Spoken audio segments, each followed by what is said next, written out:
오늘 뭘 얘기를 할 거냐면은 명상과 자존감이라는 주제로 얘기를 할 거예요. 자존감이라고 하는 거는 이제 우리는 뭐 자기 존중감이라고 표현을 하고 영어권에서는 뭐 셀프 워스다, 그러니까 셀프 에스팀다 이렇게 표현을 해요. 그러니까 요거의 단어의 의미를 이제 보면 그 셀프 워스다라고 얘기를 했을 때는 뭐 가치의 얘기를 하는 거거든요. 내가 얼마나 가치 있는 인간인가에 대한 이제 평가를 하는 거예요. 자존감이란 건 정확히 말하면 이제 내가 얼마나 가치 있는 인간인지에 대한 그 평가, 가치 평가라고 할 수가 있을 것 같아요. 그래서 이 자존감이 일반적으로 낮은 사람들 같은 경우에는 뭐 여러 가지 이제 이슈들이 있죠. 뭐 평소에도 이제 어떤 감정적으로 우울하고 불안하고 이런 것들이 많이 느껴지고 인간관계에서도 괜히 이제 자격지심들이 생기고 내가 그냥 아무렇지도 않게 할 수 있는 일을 꼭 내 자존감이 낮기 때문에 방어적으로 나온다든가 해서 관계를 망치게 되고, 그리고 이제 노력을 또 잘 안 하게 되죠. 내가 가치가 없는 인간이기 때문에 노력을 해봤자 의미 없다 이런 식으로 또 인지적으로 왜곡이 많이들 되곤 하니까요. 자존감을 어떻게 높이느냐에 대한 오늘 얘기를 좀 해보려고 해요. 그럼 자존감이라는 거는 일반적으로 내가 얼마나 가치 있는 인간인가에 대한 이제 그 감각이라고 했을 때 두 가지를 하면 되겠죠. 첫 번째는 내가 자존감이 높아질 수 있도록 나를 구성하는 내용을 바꾸면 돼요. 예를 들면은 내가 갑자기 사업이 잘 돼서 월에 뭐 200만 원 벌던 사람이 2천만 원을 벌게 됐어요. 하는 나의 어떤 삶의 내용을 바꾸는 게 한 축이 될 거예요. 다른 한 축은 뭐냐면 예를 들어 이런 거예요. 제가 출가한 어디 뭐 남방 불교에서 출가한 뭐 스님이라고 쳐봐요. 그러면 제가 갑자기 월 2천만 원을 벌게 되면 어떻게 되냐면 그 파문입니다. 파괴했기 때문에 그 승적 그 사라집니다. 왜냐면 돈을 벌면 안 되거든요. 그러니까 뭔 얘기를 하는 거냐면 제가 월 2천만 원을 버는 거는 자본주의 사회에서의 어떤 노동자로서는 좋은 일이지만 어디 이 승가, 그러니까 불교의 스님으로서 특히 좀 계율이 엄격한 정도의 스님으로서는 그거는 아주 해서는 안 되는 행위인 거거든요. 그래서 이제 그런 남방불교 영향을 받은 데들 보면은 명상센터들도 막 무료로 운영을 하고 이런 이유가 다 거기서 나오는 거라고 보는데.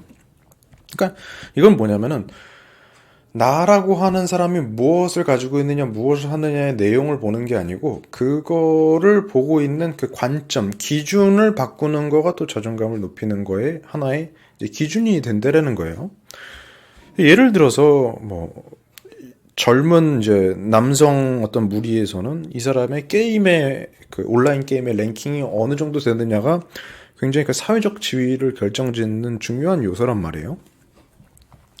근데 이제 한 뭐 저 정도쯤 돼가지고 나이가 좀 먹은 다음에 제 친구 중 하나가 랭킹이 뭐 어디에 올라왔다라고 막 엄청나게 좋게 자랑을 하면은 어떻게 되냐면 친구들 사이에서 쟤는 조금 모자란 인간인가? 약간 이렇게 하게 되거든요. 저 나이 먹고 그게 이렇게 좋아할 일인가? 이렇게 된단 말이죠. 그러니까 이게 내용도 중요하지만 물론 인간의 어떤 하는 거에 대해서 그거를 보게 되는 가치 기준 관점이라는 게 굉장히 중요하다는 얘기를 하고 싶은 거예요. 근데 뭐 좀 이상한가 하다가 그렇게 해가지고 랭킹 올라가지고 월에 1억씩 들어온다 그러면 또 갑자기 세상에 게임이란 게 이런 게 좋은 거였구나 이렇게 갑자기 휙휙 바뀐단 말이에요. 그래서 이 자존감을 높이기 위해서 결국 우리가 두 가지를 생각을 해야 되는데, 첫 번째는 나라고 하는 사람이 어떤 활동을 하는가, 나 어떤 걸 가지고 있는가에 대한 어떤 내용을 우리가 컨텐츠를 이제 바꾸는 것이 하나가 있을 것이고, 두 번째로는 이제 그 내용을 어떠한 관점으로 바라보고 있는가라는 어떤 기준의 영역, 그 준거 기준의 이제 영역이 두 가지가 있다라는 이야기를 이제 하면서 시작을 하고 싶습니다. 그랬을 때 그 전자의 영역, 내용을 바꾸는 거는 자기계발의 영역이에요. 어떻게 보면은 여러분들이 열심히 공부하고 열심히 노력을 하고 열심히 자기계발을 해서 뭐 직장을 뭐 더 좋은 데로 옮긴다던가 뭐 승진을 한다던가 뭐 아니면 다이어트를 뭐 성공을 해서 뭐 바디 프로필을 뭐 열심히 한다던가 SNS를 열심히 해서 뭐 조회를 많이 받는다던가 뭐 잘 나간다던가 이런 것들은 사실은 명상 없이 해도 자기계발적인 영역, 그 어떤 노력과 이 뭐라고 할까 동기부여로 해결이 되는 영역이거든요. 그랬을 때 명상적으로 우리가 자존감을 높인다고 했을 때 재미있게 볼 수 있는 거는 뭐냐면 그거예요. 내가 어떤 기준으로 인간의 가치 기준을 평가하고 있는가라고 하는 그 부분에 대해서 우리가 알아차림을 가지는 거거든요. 그랬을 때 이 가치 기준이라는 건 어떻게 만들어지냐면 내 주변의 문화를 내가 내사한다 그러거든요. 인트로젝션 한다. 주변에서 일어나는 판단 기준을 나한테 받아들여서 그걸로 나를 보는 게 일반적으로 우리가 가치 기준을 학습하는 방법이에요. 예를 들면은 학생들 사이에서 언더아머를 입는 게 유행이었다고 쳐요. 그러면 언더아머를 입은 친구는 잘 나가는 친구고 언더아머를 못 입은 친구는 좀 못 나가는 친구예요. 뭐 그전엔 노스페이스가 있었겠죠. 노스페이스를 입은 친구는 잘 나가는 친구, 노스페이스를 못 입는 친구는 못 나가는 친구예요.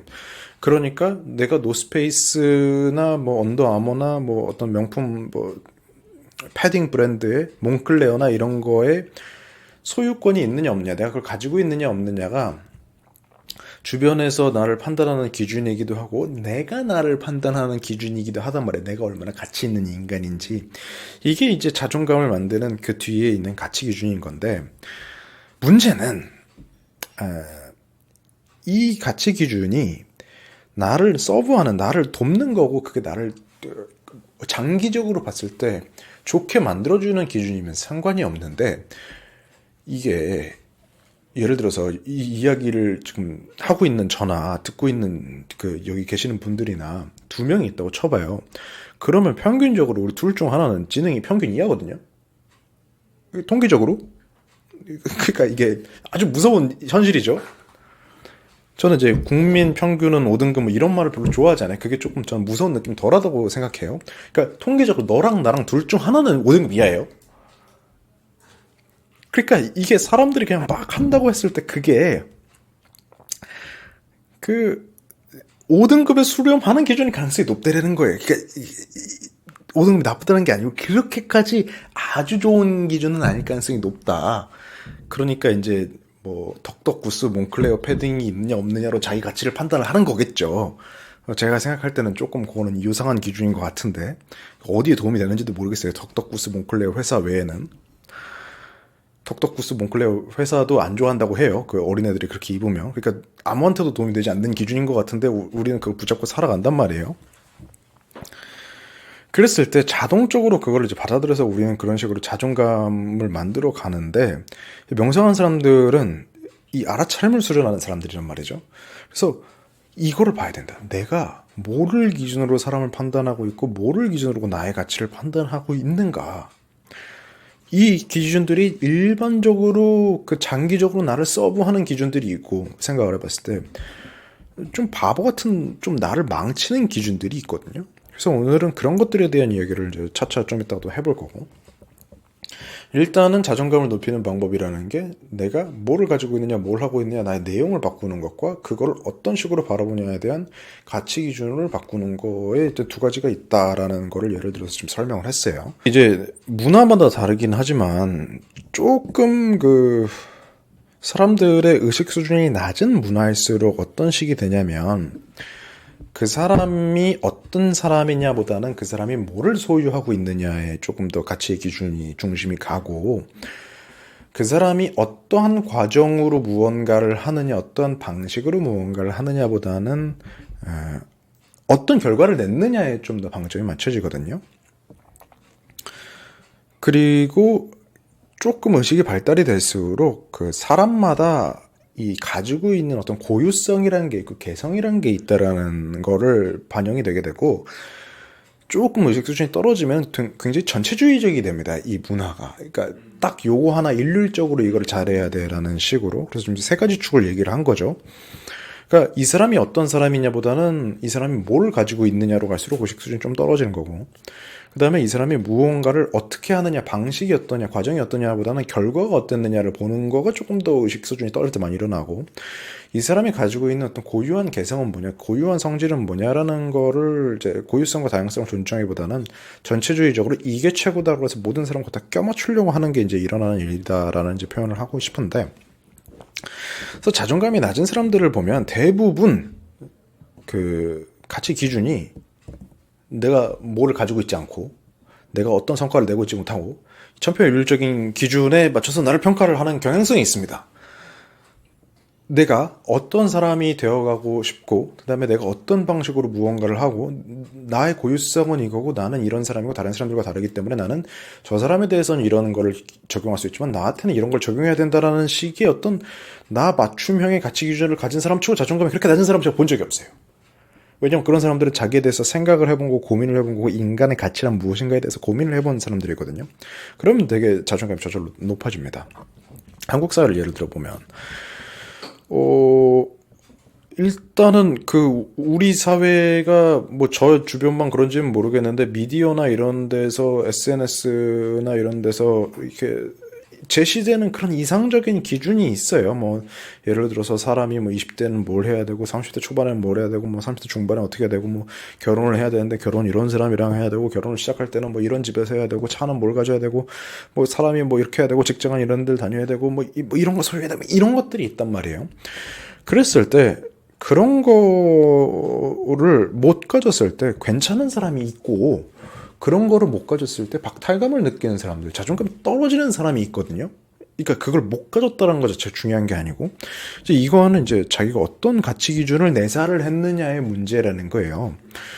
그랬을 때 한국은 뭐 이렇게 말하면 좀 그렇지만 아직 산업화가 끝난 지가 얼마 안 됐기 때문에 그렇게까지 그 개인의 다양성과 고유성을 존중하는 문화도 아니고 아직 뭐 시간이 덜 지났기 때문에 이 사람이 어떤 사람이냐보다는 뭐를 소유하고 있느냐를 좀 더 중요시하는 문화기는 해요. 그 다음에 어떤 방식으로 하느냐보다는 이제 어떤 성과를 냈느냐에 이제 그걸 중시하는 사회이기도 하고요. 그러니까 예를 들어 이런 거예요. 몇 년 전에 본 뉴스인데 어린 여학생인데 부모랑 학생이랑 짜고 이 얘가 아이비리그 몇 군데를 합격했다라는 이런 가짜 프로파일을 이제 막 하면서 이렇게 해가지고 들켜서 한번 이렇게 이슈가 된 적이 있거든요. 또 얼마 전에는 또 이제 어떤 사람이 자기가 어디 뭐 아이비리그 명문대 나온 뭐 심리학 박사라고 이제 뻥치고 다니다가, 네, 맞아요. 들켜가지고 스스로 이제 목숨을 어떻게 한 경우가 있고. 그러니까 그게 뭐냐면은 결국에는 그 사람 기준에 있어서는 자기가 어떤 사람으로 사느냐보다는 어떤 식으로 보여지느냐, 어떤 내가 타이틀을 가지고 있느냐가 너무 중요해서 사실은 그게 이제 밝혀지면 자기가 죽을 정도의 어떤 그 압박감을 가지고 그걸 꾸며낸 거란 말이에요.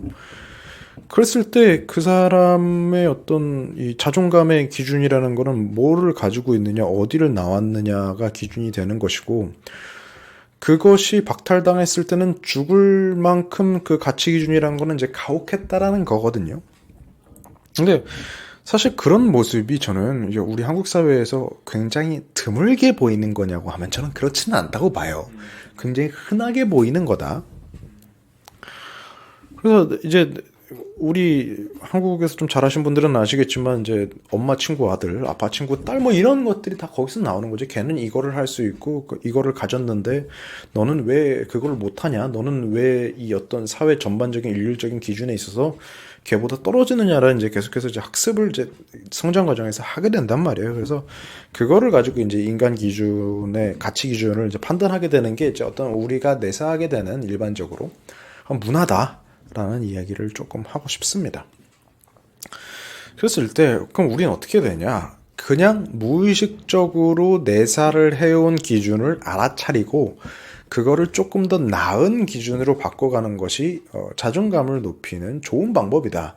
그러니까 제가 지금 하려는 얘기는 뭐냐면 당신은 어떻게 살아도 괜찮아요. 뭐 거기 가서 뭐 약을 빨던 뭐 범죄를 저지르던 다 좋은 사람 이 얘기를 하고 싶은 게 아니에요.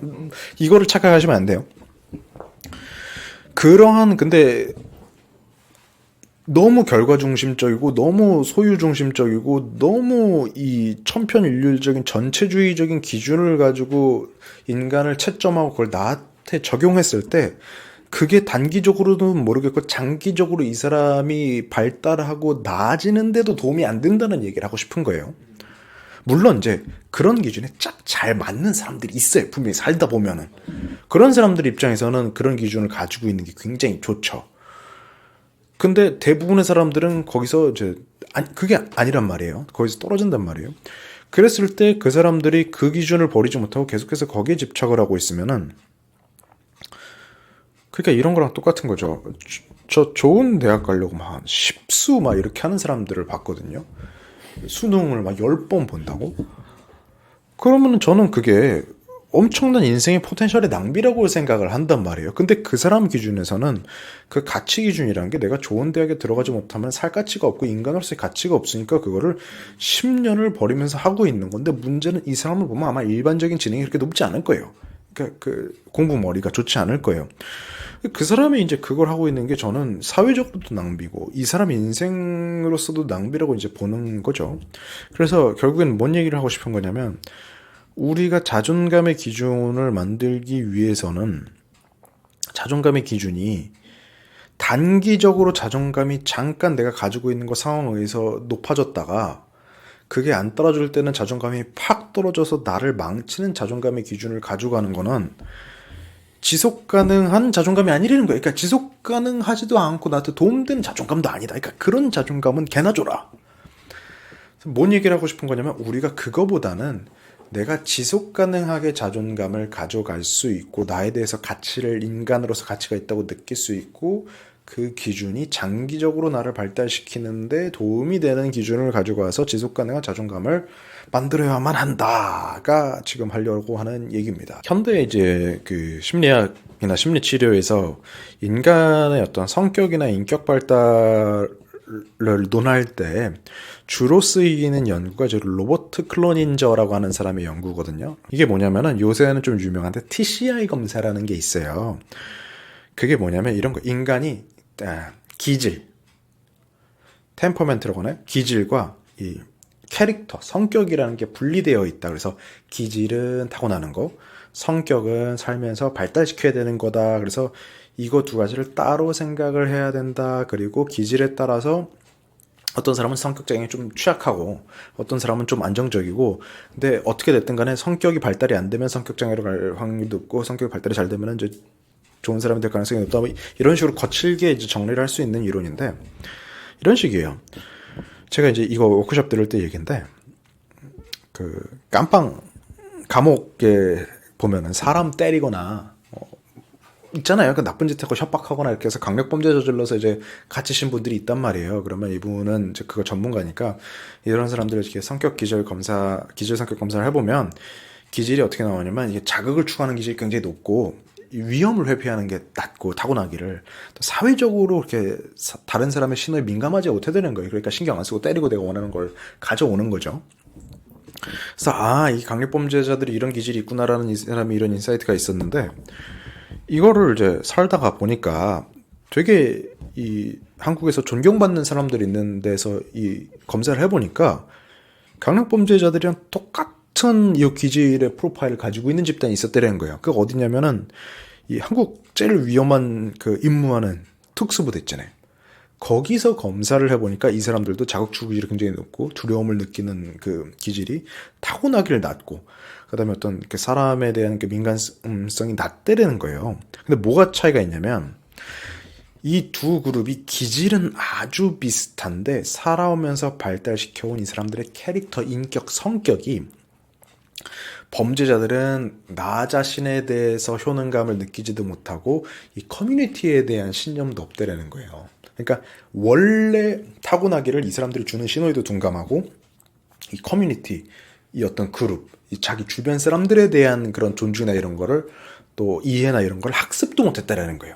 근데 특수부대나 이런 데를 가보니까 이 사람들이 기질은 비슷한데 나 자신의 능력을 잘 발휘하고 내가 노력을 하고 이렇게 해서 잘 이겨낼 수 있다라는 나 자신에 대한 긍정적인 신념도 있고, 그 다음에 우리는 동료기 때문에 이 사람들과 내가 함께 해야 되는 거지, 얘네들이 그냥 다치고 나만 잘 된다고 되는 게 아니다라고 하는 어떤 그 협동의 어떤 신념들도 잘 이 사람들이 학습이 돼 있더라는 거예요. 그러니까 사실은 똑같은 둘 다 기질을 가지고 있는데, 어떤 사람들은 그게 반사회적 성격장애가 되고 이 감옥으로 가게 되고, 어떤 사람들은 굉장히 존경받는 어떤 군인으로서 나라를 위해서 이제 서브를 하는 그런 게 이제 됐다라는 거죠. 이 얘기를 하는 거는 왜 그러냐면, 우리가 이제 고유성이라는 얘기를 하고 싶어서 그래요. 아까 얘기했던 기준들 중에서 이런 그 반사회적 성격 장애로 빠질 가능성이 높은 자극 추구 기질이 높고 이 위험 회피가 낮고 사회적 민감성이 낮은 사람들한테 이런 애들이 어렸을 때 보면 되게 주변 애들 때리거든요. 욕하고 싸우고 이렇게 싸워요.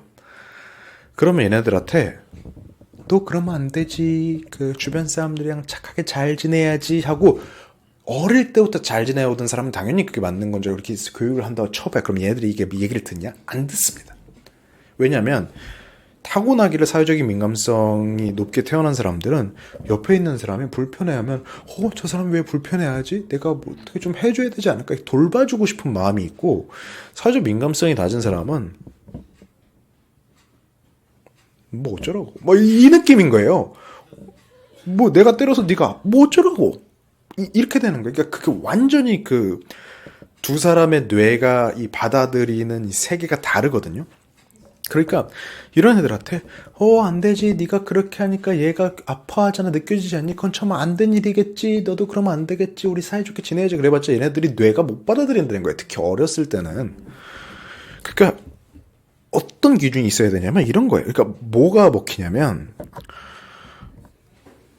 너는 지금 그 신체적으로는 강할지 모르지만 너의 정신이 약하다. 그건 진짜 강한 게 아니다. 너는 강해져야 된다. 강해져서 너의 힘을 가지고 약한 사람들을 지켜줘야 된다. 그래야 너는 존경받을 수 있는 인간이 된다. 그렇지 않고 네가 이런 식으로 너를 통제하지 못할 경우에는 너는 아주 그 낙오자가 되는 것이다라는 식으로 이 사람이 가지고 있는 그 어떤 그 공격적인 거를 긍정적으로 승화할 수 있는 교육을 하면 얘가 그 인간을 공격하는 그 어떤 공격성이 사라지진 않는데 그거를 좋은 방식으로 푼대는 거예요. 그러니까 특수부대원이라는 거는 나라를 위해서 합법적으로 허가된 폭력을 저지른 사람들인 거고 범죄자는 허가가 안 된 폭력을 저지른 사람들이란 말이에요. 그랬을 때 요 이제 교육 방식의 차이를 제가 왜 얘기를 하냐면 한국 사회에는 요런 식의 다양한 교육 방식의 개념이라기보다는 사회적으로 정해져 있는 너는 이렇게 살아야 된다는 축이 딱 있어요. 이게 문화권마다 다르겠죠. 좀 다양성을 존중하는 문화는 좀 덜한데 한국 사회 같은 경우는 아주 전체주의적인 기준을 가지고 있단 말이에요. 아주 전체주의적인 도덕관념을 가지고 있고 그랬을 때 나 자신한테 맞는 게 뭔지를 못 찾으면 이 사람은 자존감이 높기가 쉽지 않다는 거예요. 그러니까 한국 사회가 그냥 일반적으로 이렇게 해주는 그러니까 제가 이렇게 사회적 민감성이 높은 케이스가 아니에요. 그래서 저는 뭐를 이해를 잘 못하냐면 이렇게 형 동생 하는 거 있지. 한 살 차이 있으면은 막 형한테 깍듯이 해야 되고. 저는 이거를 이제 볼 때마다 이거 어디 모자란가 약간 이렇게 느껴질 정도로 어릴 때는 그게 이해가 안 됐거든요. 무슨 상관이지 그게? 그건 제가 친화성이 낮아서 그래요. 이게 그러니까 사회적 민감성이 높고 친화성이 높으면 그냥 사람들은 다 그렇게 하는 거구나 하고 받아들이고 한단 말이에요. 이제 이 문제는 한국 사회는 이런 연공 서열에 기반한 문화다 보니까 오히려 또 유능한 젊은 사람들이 치고 올라가는 게 안 되는 것들이 있죠. 이 사람들의 아이디어가 반영이 안 돼요. 그러니까 다 일장일단이 있는 건데 제가 만약에 그래서 왜 나는 다른 사람들처럼 이렇게 막 형들에 대해서 그걸 못하고 나는 진짜 나 인간 쓰레기인가 보다 하고 살면은 그건 저한테 도움이 안 된다는 거예요. 그런 문화가 있는 건 있는 거지만 나는 그걸 못 받아들이겠고 나는 내 나름대로의 기준을 찾아야겠다라고 해야지만 나는 자기 가치감을 찾을 수 있다라는 거예요. 이건 하나 이제 극단적인 예죠. 뭐 다른 건 뭐가 있을까요? 이런 것도 있겠죠. 뭐 저는 그런 게 있어요. 제가 자기계발 시장에도 좀 있었지만 제가 얘기를 안 하는 그 이야기 중 하나가 뭐냐면 시간 관리예요. 30분 간격으로 타이트하게 계획 짜시는 분들 있잖아요. 저는 그걸 절대 못 하거든요. 제가 그런 거 해보려고 한 10년을 노력해봤는데 안 돼요. 그러니까 저는 일을 어떻게 하냐면 하루를 한 3-4블록으로 나눠요. 그러니까 3-4시간씩. 그렇게 해가지고 중요한 일을 한두 개 처리하면 저는 할 수 있는데 1시간 이거 하고 30분 이거 하고 1시간 이 스케줄을 저한테 가지고면 제가 망가지기 시작하거든요. 이게 머리가 안 들어가요. 그렇게. 근데 이제 그 방학 때 되면 계획표 이렇게 짜라고 하잖아요. 뭐 다들 그런 세대가 아니신 분들도 있으실 수도 있겠는데 그러면은 뭐 아침 9시에 일어나가지고 1시간 동안 뭘 하고 뭐 30분 동안 이걸 하고 그래서 계획을 세밀하게 잘 짤수록 칭찬을 받는단 말이에요. 그럼 저는 그걸 거짓말을 할 수 있어요. 그럴듯하게 만들 수는 있지만 그거를 못 지킨다고 혼내기 시작하면은 저는 이제 미치는 거예요, 사람이. 그러니까 이게 뭐냐면은 그 시간을 다루는 요 능력이 사람마다 다른데 저게 좀 떨어지는 거거든요. 그리고 제가 이제 이런 모임이나 이런 거를 되게 오후에 저는 시작하는데 오전에 시작하면 제가 상태가 안 좋아요, 또 제가 오전에. 그래서 아침형 인간 절대 못해요. 전 저녁형 인간이거든요. 차라리 새벽 1시 하자 그러면 전 잘해요. 근데 이제 사회적으로 이 아침 7시가 새벽 1시보다는 많단 말이에요. 그러니까 그런 걸 보면서 저는 왜 나는 아침형 인간이 못 되죠, 어쩌고 이런 제 생각을 하기 시작하면은 제가 할 수 있는 새벽 1시에 집중력도 발휘를 못하기 시작한단 말이에요. 그러니까 기본적으로 이 고유성이라는 걸 여러분들이 이해해야지만 지속 가능한 자존감이 생길 수가 있다. 그래서 내가 어떤 사람인지에 대한 이해를 바탕으로 그거를 이제 가져가지 않으면은 지속 가능한 자존감이라는 게 생기지 않는다는 거예요. 잠깐 맞을 수는 있는데 지속적으로는 되지 않는다. 그래서 저는 이제 큰 조직에 들어가서 일하는 생각을 아예 안 하거든요. 그러니까 예측이 딱 돼요. 그러니까 제가 그런 거 안 해본 게 아니니까. 그런 걸 예를 들어 들어가는 시험이나 테스트가 있다고 쳐봐요. 그러면 한 2-3달 열심히 해가지고 뭐 잘해가지고 들어가는 건데, 근데 거기서부터 기능이 안 되기 시작하거든요. 그리고 사고를 치기 시작해요. 그래서 저뿐만 아니라 주변 사람들한테도 이제 아주 그 스트레스풀한 상황을 만들기 시작한단 말이에요. 그러니까 제가 일을 안 하면 누군가는 해야 되잖아요. 그럼 저는 난 몰라 이러면서 이렇게 다 이렇게 떠넘기고 이렇게 된단 말이에요. 그러니까 저 같은 사람이 공무원이 되거나 그러면 이제 난리 나는 거예요. 그 주변 사람들 난리 나는 거예요. 그러니까 저는 그런 생각을 안 한단 말이에요. 대신 나는 이제 혼자서 어떤 자영업자 라이프 스타일이 맞는구나를 알고 그걸로 하면 저는 여기에는 또 잘 맞아요. 뭐 다음 달에 장사가 안 되고 다음 달에 월급이 안 들어오면 어떡해. 저는 이런 걱정에서는 오히려 좀 낫거든요. 규칙적으로 생활하는 것보다 그런 걱정이 있는 게 나은 것 같아요. 근데 이게 사람마다 가지고 있는 기질이 다 다르단 말이에요. 근데 이거를 이해를 못하고 그 기준을 가지고 상호면 지속 가능한 자존감이 안 된다. 그래서 고유성을 기반으로 가야 된다. 그래서 지속 가능한 자존감의 중요 요소, 고유성. 짠짠. 자, 이게 두 번째. 우리가 이제 결과지상주의 사회에서 살고 있단 말이죠. 그럼 제가 이제 유튜브가 실버 버튼이 하나 있는데 이게 아주 유용하게 쓰여요. 어디 가서 그 실버 버튼 만거 있거든요. 짜잔 하고 보여주면 사람들이 다 해주거든요. 근데 저는 그걸 운 좋게 땄는데 그랬을 때 이제 그런 거를 보고 나면 어떤 생각이 드냐면 그럼 과연 이게 중요한 게 뭐냐? 구독자가 많다는 게 중요한 거냐? 내가 나를 봤을 때 아니면 내가 한 3-4년 동안 그래도 꾸준하게 이 컨텐츠를 올리고 계속해서 이렇게 여러 가지를 생각을 해보면서 그 과정이 나한테 의미가 있는 거냐? 어떤 게 나를 가치 있는 인간으로 만드냐고 봤을 때 저는 그 과정에서의 그 내가 무엇을 했느냐가 좀 더 가치 있는 인간으로 만든다고 보거든요. 근데 이렇게 일반적인 특히 좀 의식 수준이 떨어지는 사람들일수록 어떻게 생각을 하냐면 그 과정에 대한 거는 싹 날려버리고 그래서 결과가 어떻게 됐냐, 그래서 너는 지금 어떤 그 보상을 얻었느냐로 계속해서 이 시선이 가기 시작한다라는 거예요. 근데 이렇게 되면 문제가 뭐냐면 사람이 단기 성과 중심으로 계속해서 요 뇌가 움직이기 시작하거든요. 그러면은 정말로 가치 있는 세상의 일들은 저는 대부분 어느 정도 장기적인 그 모멘텀을 가지고 가야 되는 일이라고 생각을 하는데 필연적으로 그러면 처음 몇 달, 몇 년은 결과가 안 나올 거란 말이에요.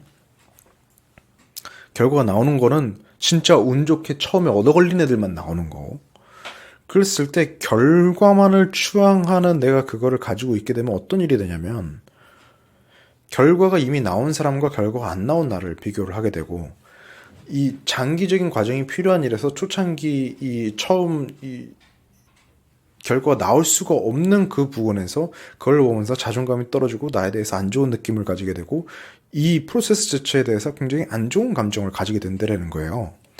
그러면은 이거는 뭐냐면 결국에는 지속 가능한 자존감이 아니고 그러한 식으로 내가 자존감을 결과에 집착을 해서 얻으려고 하면 할수록 두 가지 이제 모순이 생기는 거죠. 첫 번째, 제대로 된 큰 결과를 얻기가 힘들어진다. 왜냐면 결과가 안 나올 때 내가 감정적으로 너무 힘드니까, 그걸 이겨내지 못하니까. 두 번째, 그런 식으로 내가 얻어 걸리는 결과에만 계속해서 그걸 하다 보니까 나는 실력을 쌓는 게 아니고 결국에는 내 이 자존감이라는 게 그냥 외부의 운과 그거에 의해서 좌지우지가 된다는 거예요. 예를 들어 달리기 시합이라는 게 그런 거죠. 달리기 시합을 제가 여기서 한다고 쳐봐요. 그러면 제가 여기서 1등할 확률은 여러분들이 얼마나 빨리 달리느냐에 정해져 있지 제가 뭘 한다고 정해져 있는 게 아니란 말이에요. 예를 들어서 제가 우사인 볼트랑 달리기 시합을 한다고 하면 걔는 태어날 때부터 이미 저보다 훨씬 빠르게 설계가 돼 있기 때문에 제가 걔를 이길 수가 없단 말이에요.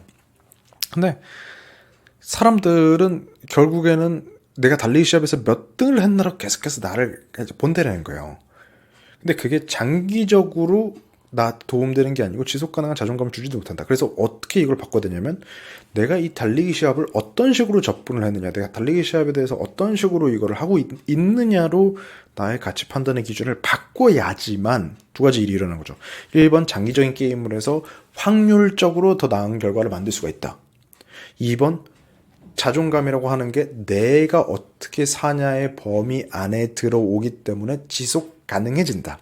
이게 어떤 이 많은 명상 철학가들의 어떤 가르침이죠. 스토이시즘의 가르침이 이렇죠. 행복을 외부에서 찾는 게 아니라 불행을 내가 통제할 수 없는 무언가에 대해서 두는 게 아니라 내가 할 수 있는 것이 무엇인지에 집중하고 그것에 가치 있는 그 행위를 내가 가치 있다고 느끼는 태도를 반복하는 걸 통해서 내가 마음의 평정과 자존감과 더 나아가서는 승리할 수 있는 이 기반을 닦는다라는 게 이 어떤 스토이시즘 메시지의 이 핵심이잖아요. 그래서 두 번째는 결과 중심이 아니라 과정 중심으로 내가 사람을 판단할 때 지속 가능한 그 자존감이라는 게 만들어진다. 내 통제 범위 안으로 이 자존감의 어떤 평가 기준을 가져왔을 때 물론 이런 일이 있을 수도 있죠. 하지만 세상은 결국 결과를 잘 낸 사람들을 칭찬해 주지 않나요? 이건 맞는 말이에요. 그러니까 뭘 해야 되는 거냐면 세상의 칭찬이랑 내가 나의 가치 기준을 정하는 기준이랑을 분리를 해야 된다는 소리예요. 근데 대부분 이게 안 돼요. 저처럼 사회적 민감성이 좀 떨어지는 사람은 이게 쉽게 좀 잘 돼요. 제가 좋아하는 이제 약간 밈 같은 건데 미국 만화에 나오는 건데 이런 게 있어요. 어떤 이제 미래에서 온 사람이 외계에서 온 사람이 이제 지구에 딱 왔단 말이에요. 근데 이제 얘네들이 막 이상한 말도 안 되는 쇼를 보면서 막 콜로세움 같은 데서 와 막 이러고 있어요. 이 사람이 딱 들어섰단 말이에요. 그러니까 요 사람들이 이 들어선 사람 보고 우우우 막 이렇게 해요. 그러니까 이 사람이 뭐라고 얘기하냐면 니들의 야유는 나한테 아무런 의미가 없어. 난 니들이 뭐에 환호성을 지른지 봤거든. 이러고 이제 간단 말이에요. 그러니까 그런 거예요. 이 세상의 칭찬이라는 게 과연 좋은 기준에서 오는 칭찬인 건지 아니면은 아까 얘기했던 우리 두 사람이 있을 때 너랑 나 중 한 사람은 통계적으로 평균 이해할 가능성이 그거를 생각을 해보면 과연 세상의 칭찬이라는 게 그렇게까지 나의 삶의 가치를 좌지우지할 만큼 좋은 거냐 믿고 따라야 되는 거냐에 대해서 생각을 해볼 필요가 있다는 거죠. 그게 유용하다는 사실은 변하잖아요. 왜냐하면 자본주의 사회에서는 그 인정이라는 거는 돈의 화폐로 정해지니까요. 네. 여러분들이 이 차모임에 와가지고 그래도 소정의 돈을 저한테 주고 저를 인정해주지 않았으면은 이거를 유지하기가 쉽지 않단 말이에요. 저 집구석에서 이걸 해야 된단 말이죠. 뭐 그래서 상관없어요 저는. 근데 이걸 어쨌든 해줬던 건 여러분들이 그걸 인정해줬기 때문이고 저는 그게 아주 유용하고 감사한 일이라는 거는 맞다고 생각을 해요. 근데 여기 지금 이렇게 맨날 지금 꽉 차던 요 차 모임이 갑자기 제가 뭐 주제를 살짝 바꿨다고 해서 이게 반토막이 딱 났어요. 그러면 그건 분명히 의미 있는 신호긴 하지만 그렇다고 제가 세상 사람들이 8명이 나를 인정해주고 참가를 해주던 게 5명으로 줄었어. 나는 인생 가치가 없나 봐라고 생각을 하게 되는 게 맞느냐는 아니라는 거예요. 왜냐면 저는 여러분들이 뭔 기준으로 저를 생각을 하는지 또 그 기준이 옳은지에 대해서 저는 잘 모르기 때문에 일단 1번. 그리고 제가 그걸 안다고 했을 때 과연 그게 올바른 생각이냐라고 올바른 가치 판단의 기준에서 나온 인정이냐라는 걸 제가 인정할 수 있을지는 별개의 문제라는 거예요. 여러분들이 틀렸다는 게 아니고 제 기준에서 제 고유성을 가지고 생각을 해봤을 때, 그래서 고유성 얘기를 먼저 한 거예요. 그래서 기본적으로는 이 결과 중심주의에 딸려오는 사람들의 칭찬, 사람들의 인정이라는 것과 이것의 유용함을 우리가 부정할 필요는 없지만, 그것과 별개로 내가 어떤 인간이 좋은 인간이고 특히 나라고 하는 고유한 인간에 적용하는 가치 기준을 생각을 해봤을 때 일반적인 대중적 칭찬과 인정의 기준을 분리를 시킬 필요가 있다. 그리고 이걸 과정 중심적으로 생각할 필요가 있다라는 게 지속 가능한 자존감의 아주 또한 큰 축이 된다라고 얘기를 할 수가 있을 것 같습니다. 그리고 이제 하나 더 설명을 드리자면, 자존감이 낮은 경향이 있는 사람들일수록 전문적으로는 파국화 사고라고 얘기를 해요. 카타스트로픽한 생각 방식이라고 얘기를 하거든요.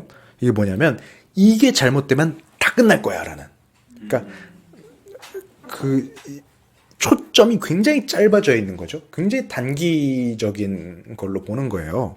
그러니까 한국의 7세 고시 같은 거 보면 4세 고시 막 이런 얘기 나오잖아요. 그러니까 그걸 전 시키는 거는 뭐 그건 자기 자유니까 상관이 없다고 보는데, 그거를 시키는 부모들을 가끔 보면은 얘가 이거에 떨어지면 우리 가족 인생 망할 것 같이 이렇게 불안해하는 사람들이 있거든요. 그게 전형적인 그 파국적인 카타스트로픽한 사고방식이에요. 애가 4-5살에 그 시험 하나 망한다고 그렇진 않거든요. 근데 그게 내 감정적으로 너무 올라와 있어. 그렇게 꽂혀버리는 거예요. 그랬을 때 그냥 내가 이 사건을 봤을 때, 상황을 봤을 때 이거를 지금 내가 아주 파국적으로 보고 있는지, 아니면 그냥 이건 그냥 삶에 일어나는 여러 가지 연쇄 중에 그냥 하나로서 보는지, 조금 길게 삶을 보는지가 또 하나 중요한 거거든요. 그러니까 파국화하지 않는 거. 그래서 장기적인 관점을 보고 가는 거죠, 우리가. 그래서 이 장기적인 관점과 파국적인 관점을 놓고 봤을 때, 아주 극단기적인 장기적인 관점을 가지고 가는 게 지속 가능한 자존감을 가지는데 하나 더 도움이 굉장히 된다. 장기적인 관점을 가진다는 건 이런 거예요. 내가 A라는 걸 실패를 했어. 그럼 게임이 A 한 번만으로 끝나는 인생이면 파국적인 거겠지만, 우리는 A, B, C, D, E, F, G, H 줄을 쭉 반복한 다음에 그거를 다시 A-1, A-2로 쭉 반복한 다음에 A-87000까지 쭉 가야 된단 말이에요. 그러면 어떻게 되냐면 A라는 게임을 한번 실패한 거는 오히려 나중을 위한 자산이 될 수도 있는 거거든요. 경험치가 될 수도 있는 거니까요. 그래서 저는 이 사람이 좀 게임을 좀 하고 살아야 된다고 생각을 해요. 이렇게 이제 게임을 해서 한 판 저도 여기서 배운 거를 다음 판에 적용하면서 내가 이렇게 해서 실수해서 졌지만 이런 걸 배웠구나라고 하는 그 성장 중심적인 어떤 생각 방식을 게임을 하면서 저는 기르면 좋다고 보는데, 문제는 이제 게임하는 애들이 한 번 지거나 팀원이 실수하면 그거 가지고 세상이 망가진 것 마냥 이게 문제죠. 그래서 결국에는 내가 단기적이고 파국적인 이 사고 방식에서 장기적이고 성장 중심적인 사고방식으로 넘어갔을 때 또한 지속 가능한 자존감을 만들 수가 있다. 제가 근데 이렇게 세 가지를 지금 드린 거예요. 고유성, 그 다음에 가정 중심, 그 다음에 장기적이고 성장적인 어떤 비율을 가져야 된다고 하는데, 이게 팍 한번 바뀌지가 않아요. 이거 훈련이 필요한 거예요. 그래서 명상적이라 얘기를 한 거예요. 그래서 내가 나 자신에 대해서 가치가 없다고 느껴질 때마다, 자존감이 떨어진다고 느낄 때마다 내가 한번 생각을 해보는 거예요. 내가 지금 어떤 관점으로 나를 보고 있는가? 내 지금 가치 기준인 뭔가, 지금 인간을 바라보는. 그랬을 때 나 자신에 대해서 지금 나 너무 단기적이고 파국적으로 이걸 보고 있어서 이게 끝나면 다 끝난다고 생각을 하고 있어 라던가, 아니면 내가 지금 이거를 성공해야지만, 결과중심적으로 해야지만 내가 칭찬을 얻을 수 있어, 이거에 내가 유용한 정도가 아니라 감정적으로 그냥 여기 너무 묶여 있어. 그럴 필요는 없어. 내가 조금 더 어떤 사람으로서 어떤 과정을 가져가는지 좀 더 중심을 더 보자라고 이걸 알아차리고 바꿔나가는 순간, 그걸 생각으로도 바꾸는 순간 점점 내 자존감을 만들게 되는 이 가치 기준이 바뀌게 되고, 그게 결국엔 지속적이고 나 자신에 대해서 계속해서 가치가 있다고 느끼게 되고, 실제로도 장기적으로 성장 가능한 인간으로서 이제 길이 된다라는 이야기를 이제 하고 싶은 게 되겠습니다. 네. 물론 이제 아예 명상적으로 넘어가면 자존감이라는 것 자체가 굉장히 웃긴 개념이긴 해요. 그러니까 내가 가치 있다 없다로 생각할 수 있는 나라는 게 뭐냐? 우리가 그거를 진짜 곰곰이 생각을 해보면, 예를 들어서 지금의 나는 이랬고, 과거의 나는 이랬고, 미래의 나는 이랬는데, 그럼 어떤 게 진짜 나냐? 이건 그냥 모든 게 그냥 다 변하는 거고, 굉장히 나라는 경계가 아사모사한데, 저 사람이 생각하는 내가 난가? 내가 생각하는 내가 난가? 또 내가 생각하는 나랑 저 사람이 생각하는 나 외에도 내가 있단 말이에요. 해서 이제 아주 그렇게 돼서 나라는 것 자체가 뭘까라는 이 명상 철학적인 질문으로 빠져들면 사실 자존감이라는 거는 크게 이제 의미가 없어지거든요. 왜냐면은 그 나라는 생각 자체가 아주 괴로움의 원인이라니까. 이게 나다라는 거를 버려야 된다니까. 그러니까 이게 나고 이건 너무 존귀해라고 하는 그 자존감이라는 생각 자체가 아주, 그거는 그냥 바보 같은 짓을 더블 다운 하는 거라니까 라고 이제 접근이 되거든요. 내가 이러한 일이 있어서 나라는 게 있고 그 나라는 이미지가 이렇게 존귀해진다라는 거가 사실은 괴로움의 근원이 되는 거거든요. 왜냐면 세상은 그렇게 안 될 때가 많으니까. 우리는 그나마 그거를 지속 가능적으로 나한테 유리한 쪽으로 좀 그 기준을 재설계를 하려고 하는 거지만, 완전 전통적인 명상적인 관점에서 보면 사실 자존감이라는 것 자체가 어떻게 보면 우스운 관점일 수도 있다. 네. 불교를 예를 들면 완전 우리가 그 옛날 초창기 니까야 이거에서 보면 불교란 건 뭐라는 시스템이냐면, 가래, 집착을 없애서 괴로움을 소멸시키는 시스템이거든요. 그럼 사람이 집착하는 게 뭐냐면 나에 대해서 집착을 한단 말이에요. 자존감이라는 거는 뭐냐면 내가 이래서 좋고 내가 이래서 나쁘다라고 하는, 결국엔 나에 대한 집착이 만들어내는 그 괴로움의 에스펙트를 그냥 우리가 그럴듯한 말로 표현을 한 거고, 그냥 그거 자체가 괴로움인 거예요. 자존감이 높네 나은 자존감이 높으면은 자존감이 낮아질 때 괴롭고, 자존감이 낮으면 그 자체로 괴롭잖아요. 그래서 뭘 하냐면 결국에는 지금 내가 자존감이 낮다 높다라고 판단하고 있는 이 대상 자체 속에 나라고 할 만한 실체가 없구나. 그러니까 여기 내가 행위가 있고 생각이 있고 감정이 있는데, 이거는 나라고 하는 실체에서 나온 게 아니고 그냥 여태까지 쌓여온 업과 이 주변 상황이 이렇게 만들어져 가지고 이렇게 된 거구나. 예를 들어서 손 잠깐 이렇게 해주시겠어요? 그걸 자유의지로 드신 건가요? 아니면 제가 들어달라고 해서 든 건가? 그러니까 이거 자체가 나는 내가 들었다라고 착각을 하지만 사실은 그런 게 아니구나. 우리는 그냥 이렇게 연기로 이루어지는 이 업의 연쇄 속에서 있는 그냥 이건데, 여기에 내가 이게 나다, 여기 아트만이 있다, 이게 나의 것이다 이렇게 착각을 하고 있기 때문에 계속해서 집착을 불러일으키고 괴로움이 이어지는구나. 그러니까 요 아주 근본적인 이것들은 전부 그냥 무상한 거, 지속되지 않는 것이고, 이거는 아트만 나의 본체가 아닌 거고, 이런 것들은 결국엔 가래와 괴로움으로 이어진다는 걸 깨닫고 그것들을 지워나가는 게 이제 어떤 불교의 수행 프로세스인 거죠. 그러니까 이게 자존감이라는 건 서구 심리학에서 왔기 때문에 거기서 나란 게 있다고 전제를 하고 가기 때문에 아예 얘기가 달라지긴 하죠. 힌두 쪽으로 가면은 비슷한데 뭐가 다르냐면 이런 거예요.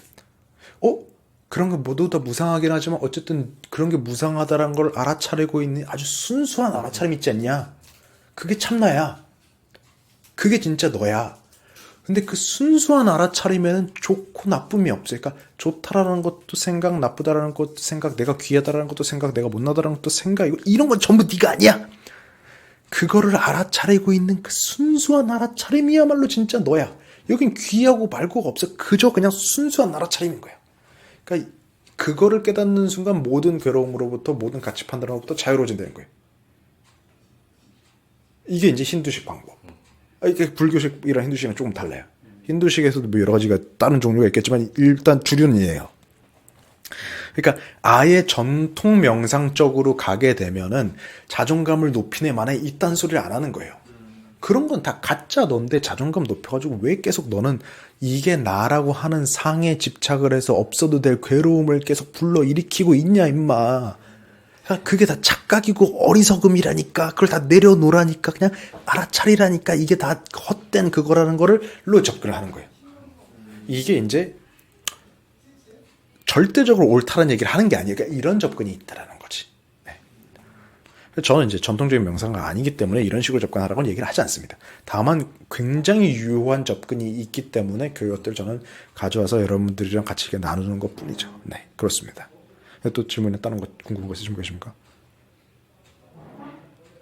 그렇다면 선생님은 명상이 자존감을 높이는데 도움을 줄 수 있는 방법은? 기초적인 단계에선 이런 얘기 안 하고 일단 내가 무슨 생각을 하고 있는지 알아차리는 걸로는 공통적으로 시작해요. 아, 내가 지금 저 몽클레어가 없기 때문에 나는 별로인 사람이라고 생각하고 있구나. 내가 지금 새로 나오는 아이폰 슈퍼 플러스 갤럭시 울트라가 없기 때문에 나는 지금 모자란 놈이라고 생각하고 있구나를 알아차리는 과정은 대부분의 명상 과정에서 비슷해요. 그리고 이게 내가 이렇게 집착을 하고 있으니까 그 자체로는 아무런 이상이 없는 내가 이게 없다라는 그 현실이 괴로움으로서 다가오는구나까지도 비슷해요. 여기서 더 나가게 되면은 이제 거기서부터 그러면 우리가 과정 중심적으로 내가 뭘 가지고 있느냐가 아니라 어떤 행위를 하는 인간에 집중하자가 이제 어떤 스토이시즘적인 이 현실에서 내가 어떻게 살아갈 것이냐로 이제 초점이 맞춰져 글로 가는 거고, 잠깐만, 생각을 해보니까 그게 헛된 거고 이게 그냥 연기적으로 이루어지는 망상이면 사실 내가 생각하고 있던 내가 느끼고 있던 나를 구성하는 것들도 그렇네? 이제 보니까 이게 진짜 내가 아니네? 하고 하는 나의 본체가 뭔가로 질문을 가는 전통적인 명상에서 참나의 어떤 본래 면목을 찾아가는 골로 빠져나가는 거예요. 그러니까 이게 테크닉은 비슷한데 중간에서부터 어디로 가느냐가 이제 달라요. 다 택시 타고 가는데 이게 부산으로 가냐 아니면은 평양으로 간다 이거냐 그거 다릅니다. 네. 그러니까 테크닉적으로는 비슷하지만 결국 그거 어떤 맵을 따라가느냐가 다르다. 그래서 사실은 명상이 좀 어느 정도 숙련되신 분들한테는 제가 이런 자존감을 높이라는 얘기 잘 안 하긴 해요. 왜냐면 이제 그게 별로 그렇게 크게 상관이 없어지는 단계가 오게 되면은 그냥 일반적으로 잘 들어가기 때문에. 근데 이제 자존감이라고 하는 이슈에 관심이 있으신 분들은 내가 어쨌든 괴로움을 겪고 있기 때문에 그 사람들한테 자존감이라는 것은 허상입니다. 그런 거짓 자아에 휩쓸려서 괴로움을 증폭하지 마십시오라고 하면 이 사람들은 이걸 원하고 온 게 아닌데 제가 그 얘기를 하면 저한테 화낸단 말이에요. 그러니까 자, 오케이. 일단 여러분들이 원하는 얘기는 이건데 요런 접근이 있고 또 요런 접근도 있어요. 그래서 일단 요런 접근으로 잘 살아본다면 나중에 요런 접근도 가봅시다라고 얘기를 하고 싶습니다. 네.